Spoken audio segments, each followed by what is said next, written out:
Well, and everyone. So I'm glad you guys like the Japanese videos. So there's another episode of Ukiyo-E prints. So basically, what Ukiyo-E prints are is old Japanese art. It basically signifies a floating world.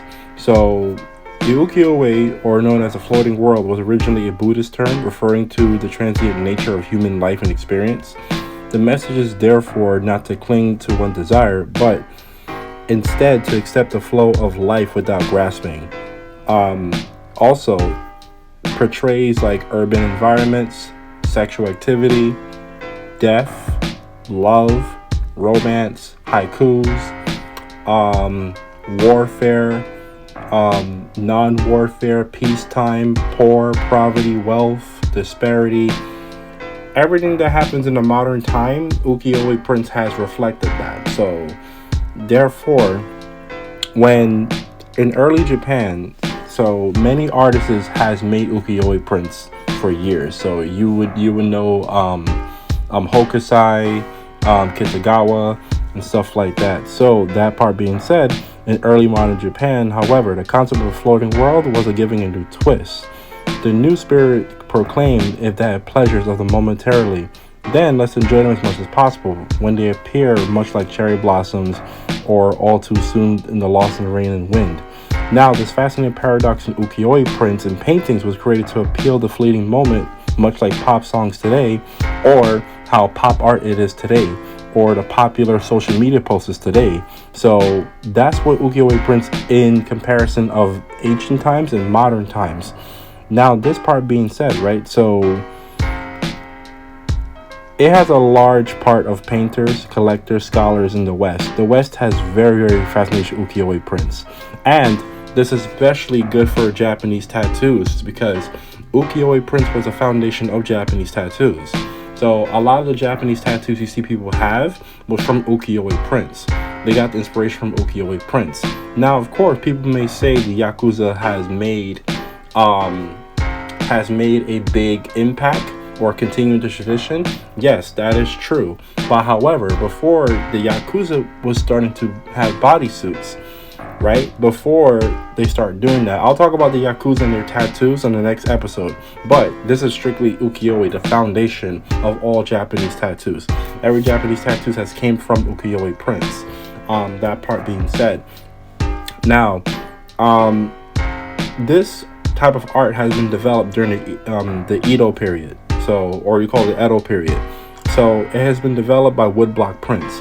So people will carve the woodblock of the image that they see, and then they'll carve it, they'll put it on an ink, and then they'll put it on a paper. They flip it on the paper, and they'll just like make a paper out of it, make a poster.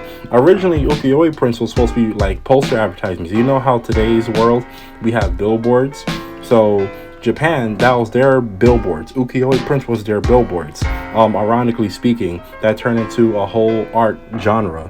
That turned to a whole tattoo movement. Now, before the Yakuza even had these things, it was undertakers, it was grave diggers, it was firemen, it was construction workers, it was actors, it was prostitutes, it was formal samurai that had ukiyo-e tattoos on their body that became known as the Japanese Irizumi bodysuit. Or there's another word for it, but you guys can correct me down below. But there's another whole word for it. The whole Irizumi movement started from ukiyo-e prints. That part being said, there's different imagery. So as I said before, it reflected all parts of life, every aspect of parts of life when it came to the ukiyo-e prints. So when that part has been established, it has estimated that a lot of people made money off of it. As soon as Westerners, when Japan opened its borders, has got a hold of these pieces, they were fascinated of how Japanese life was. They was fascinated of the culture. They was fascinated of the sex life. They was fascinated of the bravado and the machismo that has happened during those times. They're fascinated with the nature prints. Like the nature prints is recognized worldwide.